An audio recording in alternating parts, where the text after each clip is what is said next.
This presentation will give you an overview of the accreditation process scheduled for the University of Toronto in April 2013. So what is accreditation all about? So the purpose of accreditation is to attest to the educational quality of residency programs in Canada and to ensure sufficient uniformity and portability to allow residents from across Canada to qualify for the CFPC certification examinations. The accreditation process revolves around 6 B standards.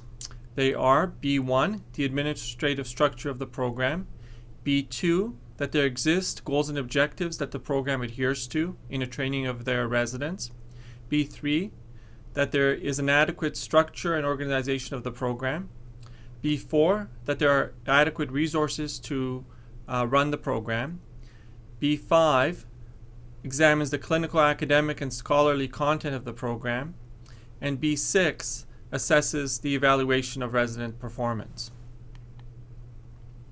So who is involved in the accreditation process? Well, every part of the DFCM postgraduate program is involved.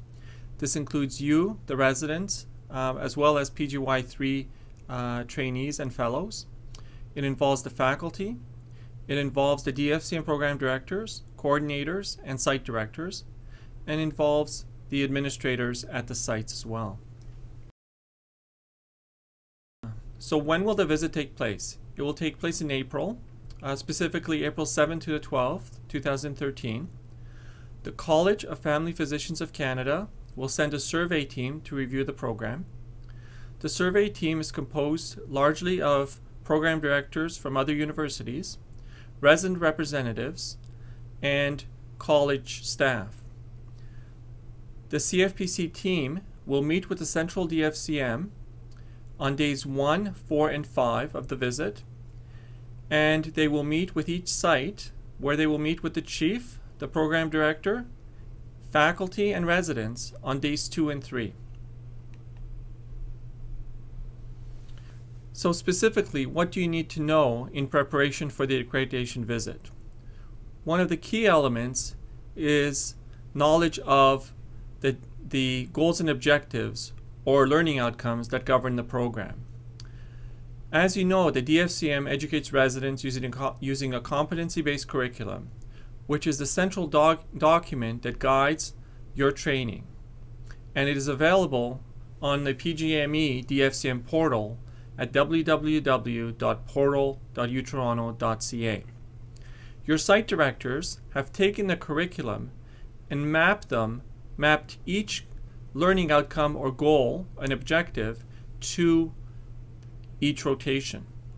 Your supervisors, when they're assessing your competency, are asked to assess your competency against these specific rotation objectives. Your competency will be assessed in many ways within the program. This includes the summative in-training evaluation reports, or IDERs, which are completed at the end of a given learning experience or rotation. It also includes the formative field notes, which are also mapped to the competency-based curriculum, as well as the CanMeds FM framework and the evaluation objectives.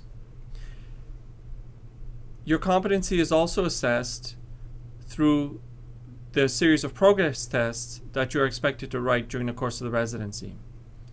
And finally, you are also asked to complete a self-assessment document of the competencies for your meetings with your site director semi-annually. It is also worth reiterating that the DFCM's competency-based curriculum links to the national CFPC curriculum standard, known as the CCC. The CCC ensures that all family medicine residents develop professional competence to the level of the practice-ready physician. It means that the clinical experience you get is comprehensive, and that the educational experience you get is comprehensive as well. A CCC curriculum provides continuity not only in education, meaning that you have a limited number of preceptors you interact with who get to know you well, but also continuity in patient care. The curriculum also is centered in family medicine.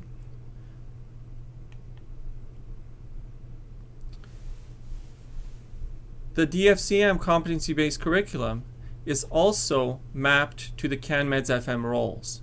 These are the foundational roles for family physicians. The 7 roles include the family medicine expert, communicator, collaborator, manager, health advocate, scholar, and professional. Your training in family medicine at the University of Toronto reflects the frameworks developed by the College of Family Physicians of Canada. These are, once again, the CCC, the CanMeds FM frameworks, and the evaluation objectives. The 22-year-old woman presenting with vaginal bleeding is also reflected in the evaluation objectives. You are using your clinical reasoning skills to determine the cause of her bleeding. You are also developing a differential diagnosis, which is part of the hypothesis generation aspect of the evaluation objectives. And the topic of vaginal bleeding is one of the 99 priority topics that you are expected to address during your training and which may potentially be addressed during a certification examination. Another key component that the accreditation team will focus on is around the policies that govern a residency program. One of the key policies has to do with resident safety. As you are aware, there are policies and structures in place at the University of Toronto to promote resident safety and wellness. These include the Resident Safety Guidelines, Intimidation and Harassment Guidelines, and Resident Wellness Resources. The red button on a DFCM website is a one-stop point of information available to you. If you have any questions about policies relating to safety, you can access them through the red button. So as far as preparing for accreditation, please remember that the accreditation visit is an opportunity. It's an opportunity for you to showcase the strengths of your program. It's also an opportunity for the external survey team to learn from our program. The external survey team is also able to provide their own perspective on running a residency program, and they can also generate attention for areas where additional support may be needed within a program. So how do you prepare? Please remember that you're part of a structured educational system. It is important that you're familiar with the curriculum terminology, policies, key local resources, and points of contact for safety and wellness.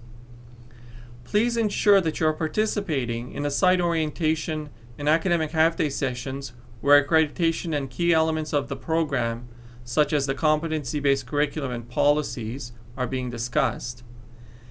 And if you identify any issues with your program, please discuss them with your site director before the accreditation visit. So how do residents participate in accreditation? As I've mentioned before, you will have a meeting with the accreditation team who will make a visit to your site either on day 2 or day 3.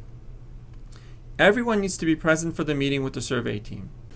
It is important that you prepare a presentation for your meeting with the survey team that tells your site's story. It brings to life what the resident experience is like for you at your site. It also should demonstrate how the site is connected within the broader DFCM program. One of the key elements in that presentation is to ensure that all perspectives and voices are heard. So it may be important to have a meeting with all the residents to discuss their experiences within the program and present all perspectives. The types of questions that the external survey team may ask residents will include: what is your family medicine and specialty experience like at this site?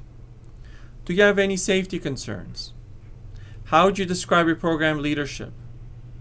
And are you happy to be at this site? Please remember that the accreditation visit is an important component in the quality improvement of a residency program. And as residents, you are vital in that process.